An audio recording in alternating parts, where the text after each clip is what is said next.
So we're gonna swap out a different jet unit to kind of show you guys just something, a little something different. We have a boat here with a completely fine functioning jet unit. We're gonna put a different one on just to try it with the stainless impeller for a friend of ours boat. So we are just here to kind of go through the real quick basics of a, jet. A lot of people don't have this probably online, but you can look at it from the perspective of taking a prop off and then putting a jet on. Or we're just, in this case, we're just taking a different jet unit, put a different jet unit on, try it out. So anyways, we're here, a little fun, check it out. Check out this sweet impeller. Oh, so beautiful. Pop the other jet off and we're gonna try this new jet. It is pretty too, look at that thing. Man, I don't know if you can build anything prettier than that. So cool. All the parts here. Pump. That's the pump. That's the impeller. That's the foot. Here's our UHMW foot we're popping off. So what up, Ricky? What up, what up? Beautiful day. It's a beautiful day out here in Oregon. Middle of October. Got the Challenger out there. Shining. Well, she's a little dirty, but it's okay. I like them dirty. So we're gonna pop this shoe off and try this new jet here. So I know it's gonna rip because it looks beautiful. You can see here that's actually a aluminum impeller there, and the new jet we got here has a stainless impeller. Which a lot of people go, why you want a stainless one? But so a lot of big boats, you don't necessarily want a big stainless because you hit something, stuff breaks. Those are a lot stronger, so they take impact a little bit better and whatnot. But there's different pitches to those. But stainless is obviously going to be your better route. But if you tend to tune up the gravel a little bit, then it's not a good way to go. So these impellers have a keeper on them. It's right there. We can just bend that back. There's one on both sides. It kind of keeps the nut from spinning. It's actually a washer with two little ears on it, and what it does is you bend them down. So the recommended thing is to every time you move one of these, you should replace it with a new one. But obviously, I think you're okay probably a time or two to use them again. But do as I say, not as I do type thing is to replace this every time you mess with it because they can break. And you can see there's also washers on here, several of them. I think they supply them with about 7 to 8, if I remember correctly. And those are designed so this impeller sits in a cone-shaped sleeve, so that way you take those actual washers and put them to the top, it'll bring that impeller down into the sleeve and make the tolerance a lot tighter, which therefore makes the jet run a lot better and perform better. So we'll talk about that more later, but anyways, just thought I'd show you that real quick. Well, those nuts are never tight, so Yeah. the ears keep them tight. Yeah. There's no reason to wrench those down. You just gotta keep them. See, Ricky's taking those off right now to bring them down. Just slide it out, and there's a keeper in that impeller. So a lot of you guys don't necessarily know how a jet probably works. So this is pretty much an engine. It has a drive shaft that runs down through the motor down to an impeller, which I showed you guys a second ago. The impeller does is suck water and kicks it out the back side of this jet. So these cables, what they do right here is they are designed to literally take this I guess you'd call it a nozzle, like a hose, and there's a little cup back here, and what that cup does is when you have it in the right position, it'll keep the boat at idle, which will keep the boat from moving forward or back by adjusting the water flow a little bit out, a little bit in. It's actually a hole in the back of it, you can see, where some water can come out of it and some water can kick back underneath the boat this way, and that keeps it in neutral position. So these cables are designed to either be in neutral, be in reverse, which completely cuts the flow off and kicks it underneath the bottom of the boat, or obviously get the complete nozzle out of the way, which what that'll do is allow you to go upriver and have complete flow. So right now we're just taking this one off, and I'll show you the insides of it here in a second. So a minute ago I was just talking about jets, and a lot of people don't understand, like, what's a jet, what's it for? So this is a prop unit on the same motor that we're working on inside there. This is one of our little bay boats or ocean boats, you can call it. We don't really build an ocean boat, but something you could sneak out there on occasion. So this is an engine with, which most people have probably typically seen with a lower unit on it. Lower unit meaning the unit here down has a prop on it, where a jet replaces this. So, because what the jet's trying to do is, obviously this prop spinning around in the gravel would not be a good thing in low, shallow water, where jet vacuums the water up and out. So that's how you get your propulsion, where a prop spins and pushes the boat. So these companies have designed a jet that bolts on the bottom. Essentially, it's like a vacuum, sucks water in, kicks water out, pushes the boat forward. So a lot of these engines, you can see, can be replaced with a jet unit. Most of them can, where you can actually come down here, or go back in and see what Ricky's doing there. And where this, essentially from here down, gets taken off the boat, and you actually can bolt a jet unit on here, which will give you that propulsion. So therefore you can go in shallower water conditions, which, you know, here in the Northwest, and I'm sure many places in the world where you want to go shallower, you can take these boats up. And our boats obviously have a tunnel hole down here, which keeps that jet as high as can. And tunnel holes, a little cut in the boat like this, so you keep the motor up higher. Therefore, you can go shallower without hitting stuff in the river. So just thought I would show you guys that what we're doing out there. And again, same motor, prop, which is very, very, I guess you could say a better way to go if you're gonna be in lakes and stuff, because it does give you a little bit more horsepower versus where a jet, you'll lose a little horsepower. That's why they rate them for like a 60, and then you put a jet on, they go down to a 40, and that's because you lose horsepower because of the vacuum effect. So anyways, I thought I'd show you guys that real quick. Okay, we just unbolted these two cables from this. You can see I was talking about this nozzle. So that would be full throttle forward, right? Oh, I'm sorry, I'm messing with the air there. So therefore, that's actually the exhaust right there. And then right here is where the water comes out. Seems kind of strange, but exhaust will come out somewhere. So there, and you can see the little fins here. These are for, actually, this motor's not too bad, but if you get a motor twisting on you, so if it's pushing to the left when you're holding the tiller handle, you can actually bend these. Let's say you feel pressure on your tiller handle going this way. You can bend these to push like just a little bit here. There's one on top, not much. You can actually take a little pair of vice grips or, you know, pliers, do it gently, and bend these this way. And what it'll do is actually take that thrust of the water and make that motor push back. It doesn't happen much on these smaller motors, but I've been on a couple big jet boats. I'm like, man, it's crazy because that motor's really pushing on me. And if you actually adjust, if the motor's pushing you this way on your handle, adjust these this way, what that does is the thrust of the water hits these fins and will actually help contradict that push. So something to know, you know, be careful doing this. Again, one of those things, do as I say, not as I do type things. So be careful with this, but you can see they're not attached right here farther back, so you can actually bend them. So something kind of cool to know about. Again, there's neutral position where this thing's like this, so some of the water's coming out, some of the water's going that direction, and that keeps it kind of neutral. The boat won't move anywhere. And then reverse is like this, and that water hits this cup. You can see right here, and it'll push the water back that way underneath the boat and make it reverse, which is not a lot of thrust, but it does go reverse, you know. And that's full throttle right there. Full throttle, baby. You can shoot these jets, and there you go. We're gonna take this pump off. You can see how it slides out there. So what this is that's the shaft that actually goes up into the engine. So it's kind of like an engine's like a flywheel, or what would you call it? Flywheel, Ricky? Where that would come off typically. And this is the drive shaft that goes in the motor, and this is what obviously gives the pump power down to that impeller we talked about. And right in here is where the water pump would be. So there's a water pump in there, a little rubber water pump that you can go through. So that's how the jet works. It's pretty simple, really, mechanism if you think about it.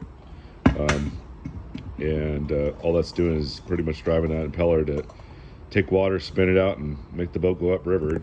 If you look up here, it's pretty not much there to look at, but up inside there's the bottom end of the engine. Motors in there where that drive shaft would connect to, and it just spins it around. Not a clutch system, it's always spinning. That's why there's a like I showed you guys a second ago on that, you know, I guess you would call it the cup back there in the back of the jet, where it keeps it either in a neutral position or forward position or reverse position, because the motor's always spinning. So the spinning, that means it's pushing water through it. So it's not a clutch where you step on the clutch where you let off the pressure. It's just direct drive. So pretty basic, simple, easy. I know that people can think about this stuff as being complicated, but really it's pretty simple. So we got the new jet pump. Pretty, pretty, pretty. Look at that. You know, it's my Amazon controller. Sorry about that. Get out of the way. So pretty much a kit here. We got the pump. Essentially, the, you know, again, the water sucks from the bottom, comes in there and goes out the back. Adapter plate. So that's between the motor. It's something they custom designed for that to fit the engine we just talked about. And this is some grease, which we'll talk about here in a few. And this is the foot. They call this jet foot. So this is what literally takes the water in. It's got grates in the bottom, which a lot of you guys know that over time you can bend these. Not the end of the world, you can replace them. They're replaceable with bolts on the side. But you will, if you haven't, then you're not running your jet boat right. You will bend these over time. And there's some solutions to this, which we'll talk about shortly too, with some cool new stuff that came out from another boat builder. So you can place this whole jet foot to something softer and easier, river resistant, I should say. So, but that's called the jet foot there. And there is the sleeve. This is what takes all the deuce, this little sleeve guy here. And it's zip tied in right now, so I can't take it out. But so the sleeve, over time, there's actually a bad one over there where gravel and rock get in between the impeller and the sleeve, and they will chew this up over time. And this is replaceable for probably, I don't know, 150, maybe 200 bucks. I haven't looked for a while, but so you can actually toss this and, you know, go away. But this, again, the stainless impeller takes a beating a lot better than some of the other ones, which we'll show you too on this other jet unit we had problems with. That's where we're replacing it and trying a new one, something different. So and then you can see all this, all the hardware where Ricky's putting Loctite on them right now, which is a good thing to do, to keep those bolts tight. Everything needs maintenance, so over time stuff will work loose. A lot of times just from road travel, not even from river travel, but it's always good to keep an eye on things, see anything moving around, shifting around, tighten it up. So this unit comes with all the new bolts to make this adapt. This is the drive shaft, which the impeller will attach to right here, up the engine. So as you can see, we're working on putting that together right now. So, and here we go. We got the new adapter plate, and you can see right here, a lot of people don't know this, but this little rod right here, like, what's this for? Well, it's kind of disguising this little shaft. Where's it at? Oh, it's right there. It's back in there. You can see it.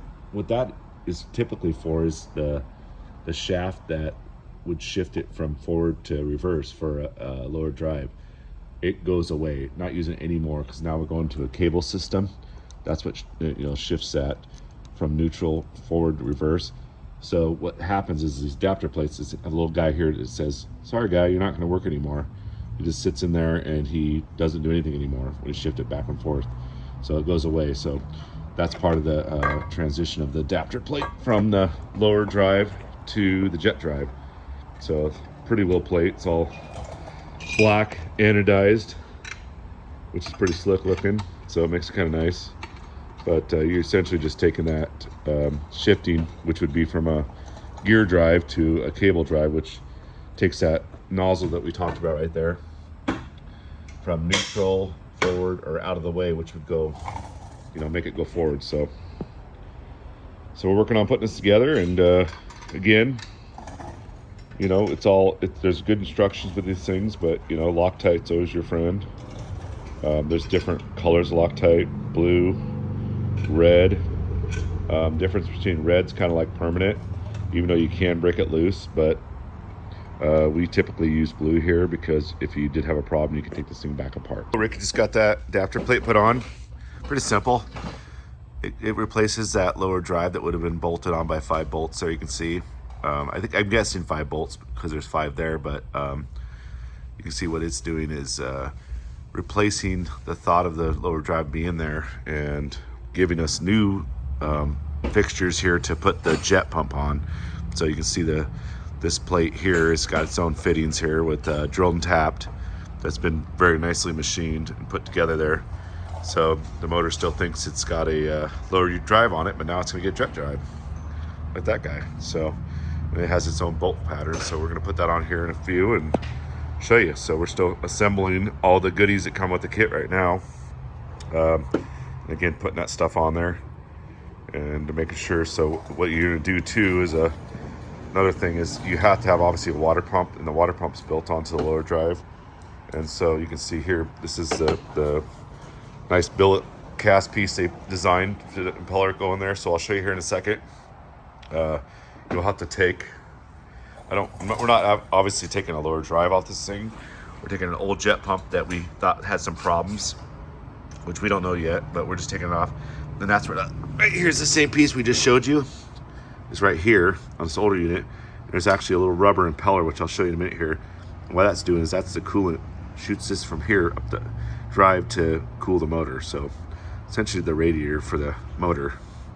See, I popped that off, but a lot of times if you don't see your motor, we call it peeing out the back of it, you have a problem with this impeller in here, which a lot of people don't know. You can't fire these motors dry without water because it will chew them up. So if you're not seeing water come out the back, that guy right there, it's either, a lot of times you can actually get sand and grit in here. You can take a little toothpick and pop this out. People don't know that. They probably spend a lot of money going to their dealership to say, my motor's overheating. Well, you can literally, sand and grit gets here, and there's a little nipple in here that can create a dam. And I've literally just put a toothpick in there, and guess what? I saved myself $1,000 from going to a dealership. So keep that in mind. Check that first. But again, if you know you fired your motor up in the driveway and didn't have water to it, you probably cost yourself that $1,000. So these jet pumps need to be greased every use. So Ricky's going to show you real quick here on this. Literally, when you grease them, and I'll show you here in a second, I've already showed you probably, but is what's going on is this is spinning in water. So obviously it's a bearing that needs to be greased. So every use they recommend putting white lithium grease in the side of the motor, which you can see there's a little grease fitting right there. There'll be a better picture here in a second of it. And this actually clips onto a zert, which is right there. You grease this, and then you'll see this puke out white grease. It'll be watery when you're on the river, and it thickens up a little bit, wipe it off, clip it back on, you're good to go. So, but you can actually see the internals here, which you never see. There's actually what it does. You can see those little holes there. It actually pushes grease into those. Show me real quick there. See right there, and it's going to keep that bearing greased. So that's internal workings of it. It's really, really simple if you think about it. It's just, you know, it's in water all day, so it needs to be greased every time. They used to say every 2 to 3 uses, but I think over time they figured out that it was wearing that bearing out. So it's one of those things that everybody's like, what's my maintenance on my motor? I'm like, well, your maintenance is probably just greasing that bearing on that impeller. And that's, you can see right there, every use you want to hit that thing with grease, because it does keep those mechanisms working better, and you know, keep your pump working for a long time. So this is a new little block between the impeller and that. This is the old one. We ended up having to take the old impeller off, the old jet unit, which is fine because we know it's in good shape, because for some reason this kit, I don't know if we misplaced it, but we didn't have the gaskets for it. So you can see we obviously need gaskets in here from where this mounts to the top of this right here, sits on top there with the impellers inside of this, and then to the bottom of the plate, which I showed you guys a minute ago. So you can see in here, when Ricky, take that apart, show me what you got there. That's an impeller. So what happens, that's actually pretty sorry, it's a little burly there, but I guess medium to soft rubber, you know, it's like a tire feel to it. What happens is people will, if they don't have water to this, these will break, and so over time these break or get brittle. You won't have any water in the back of the motor coming out, so odds are you destroy this impeller here. This one seems to be in pretty good shape still. It's not that old a boat, so I apologize about the video there, but so what we're going to do is go ahead and use this impeller in the new unit here. There's actually a sleeve that sits inside here too. So it's just not, we'll probably just use the same head cap because it's fine. You can see it's not broken or nothing. It did come with a new one, but the sleeve here is where that impeller rides on. What that does is essentially grab water and shoot it through the motor to keep it cool. So we're just going to utilize some of the parts from the other motor because we know these are still good by inspecting them. So we slid that down. That's sliding down there, and then we're putting the top hat on, I guess you could call it. I'm not sure, probably a more technical term that you guys are laughing at me about, but and he's going to put that impeller down. It's going to ride on top of that little, machine billet type unit they put there that sucks the water up, allows water in there that will flow through the engine. There it is. Oh yeah, going down. And there is a correct way and a wrong way to put this plate on, and you can see actually to the back here. That's where the water's going to suck up to the engine. So I don't think there's any time where this jet pump will ever have that way. It's always going to be this way. So keep it to the back, and you'll know when you go to put it on because there's a rubber grommet that sits here that will put the water up into the engine. We're putting that little top cap on I talked about, so the impeller sat on top of this, and then you kind of got to adjust a little bit. You got to slide up in there. Sometimes you can put a little WD-40 or something on there, or just keep it a little bit lubricated so that way that impeller will slide up there, because it is oversized by probably, I don't know, a millimeter or something, I guess, just a little bigger, so you kind of got to twist it and slide it in there. So that's how it sits in there, rides, and then you can see we can he's tightened the bolts down here, which will keep that little top cap on there, and therefore it's got a little motor in there which will take that fluid out of this hole, and you'll see we attach it up into the engine to keep it cool. So that's an outboards radiator right there. So if this little guy's broken, your motor's gonna get broken. So make sure your motor's always got cool water flowing through it. All right, got those bolts all tight. She's about ready to go on the boat. All the goodies here. We're just finishing up last minute bolts. Got a little stainless impeller again. Beautiful. We got friends here. We just got some fresh crab, which everybody loves. So they're hanging out, BSing here in the background because we're working shop here. But show me Ricky real quick. Talk about that. It's Ricky, by the way. Here again.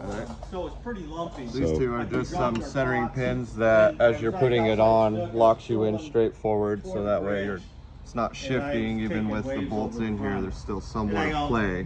So these just ensure that you're not kicked one way or another. Yeah, so that's going to go to that adapter plate that he just bolted on that we showed you a second ago. So essentially the motor still thinks it has that lower drive, and adapter plate's going to hook onto those pins. That way when he goes to put the bolts on, everything's centered up. So you got to make sure you have those little stainless bolts in there and pins and get it in there. So we're gonna go ahead and show you guys. You can see here these have got teeth. If you ever splines, I call it teeth, splines. Yeah, Ricky corrected me on that, which is good. Splines. So these are gonna go up into the engine. They're very finely machined, so that way there's no slop, and so it can be kind of trying at times. Sometimes you can put these in here and they go right in, and sometimes it can be kind of finicky. So he's gonna show you right now. Obviously you want to be very gentle when you do this stuff. You don't want to break anything. It can be very trying at times and make you mad. Sometimes he can put them in there and they go right in. This one seems to be trying to be our friend, maybe. Oh, get it? You can hear it. And he's got those pins he's dealing with too, so that we just showed you. So there's a pin up there. See how nicely mated that is. You can use the word mated there. And now he's going to go ahead and hold that there, and he's going to start putting some bolts in there. So the bolts actually go up the side there. That's the ones that are going to tighten that in there.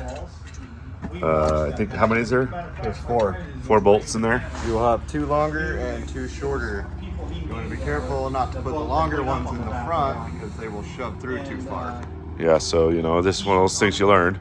Obviously, when you're tightening stuff down, as you guys know, if something don't feel right, don't keep tightening it. That's why we don't use impacts. We use hand tools. Everybody's impact excited. When you're putting something like this together, which is very expensive and can cost you a lot of money if you break it, you don't want to take your impact and hammer stuff in.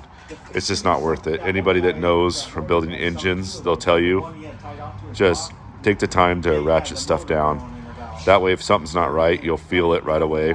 If a bolt's not seating right, still, you know, a millimeter or two up or a centimeter up, odds are, you know, when you're doing stuff like this, none of this stuff's perfect. We're adapting plates. Stuff happens. Men make mistakes, I guess you could say.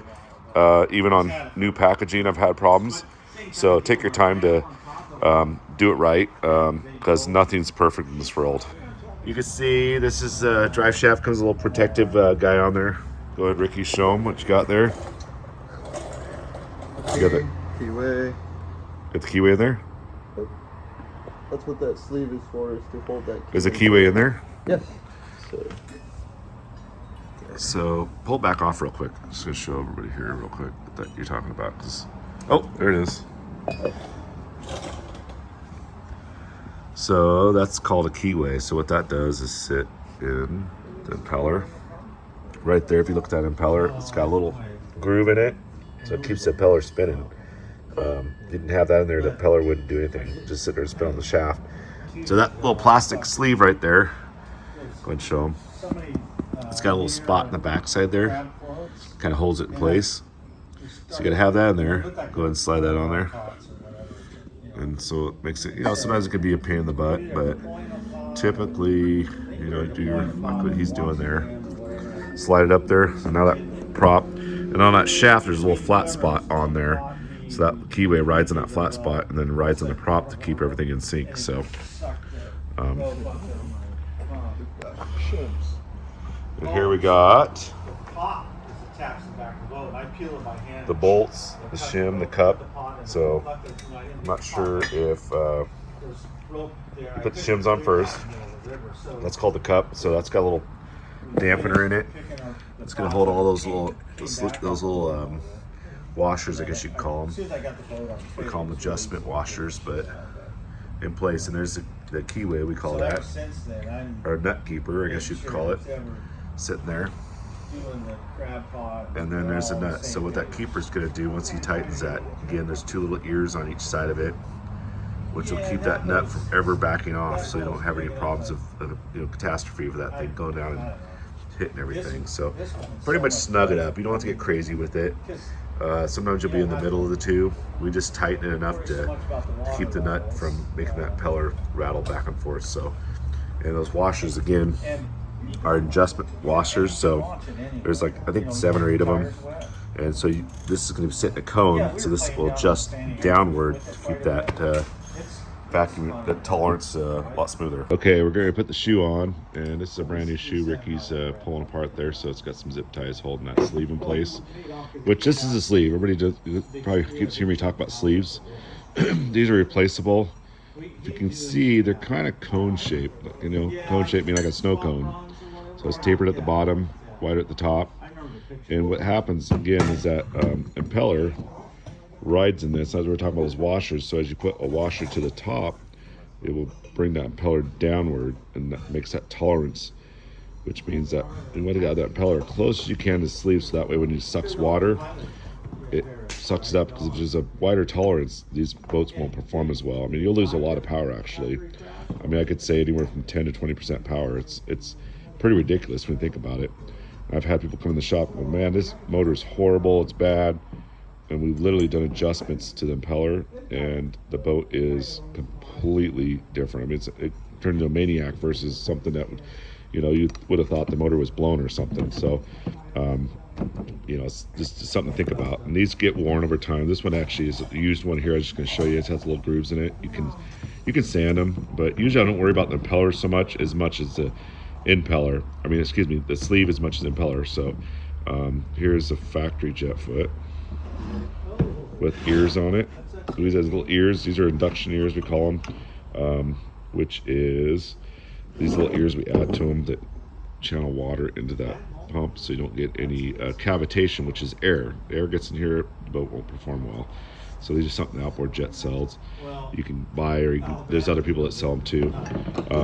You know, they come without those, so something you can add on there. They do tend to get caught on a river. They bend. They're not very expensive. I think they're like $60, so you can bend them back or break them, whatever. And then this is kind of cool. This is a jet foot. I know a lot of people don't want to talk about our competitors, but Woolridge Boats, which is a great company. Like, these guys are awesome. good friends of ours. They build this, or have this built for them. It's a polyurethane jet foot, so this is literally poly, so you know, I can barely bend it, but it's actually flexible on a scale from you know, your door seal of your car being the softest, let's say, that's polyurethane, you know, and your door closed on your car, that's probably 8%. This being about 60%. Let's say a bowling ball being 100%. It's super tough. That's what polyurethane is. So super cool. They actually, when they designed this, they actually put those ears built into the mold. Super resistant to damage. You're going to hit something eventually. This is nice. So, you know, these are an upgraded option. They don't come when you buy a jet, but I would recommend talking to us or our friends at Rollers Boats. They sell this as a medium-sized foot for our motors that we sell. Okay, we just got that tightened up. 6 bolts on there, 7/16. You got to use a open-end wrench, which nobody likes to use anymore because they all want to use impacts, but it's too hard to get one in there. So we tightened it up, hand tighten it, made sure it felt good. Looks good. Make sure that seam's all set. She's ready to rip. Again, once over everything, double check yourself, make sure your wires and cables look right. You might have to do some fine adjustments after the fact. If something, once you get on the water, those cable adjustments we talked about, but other than that, good job.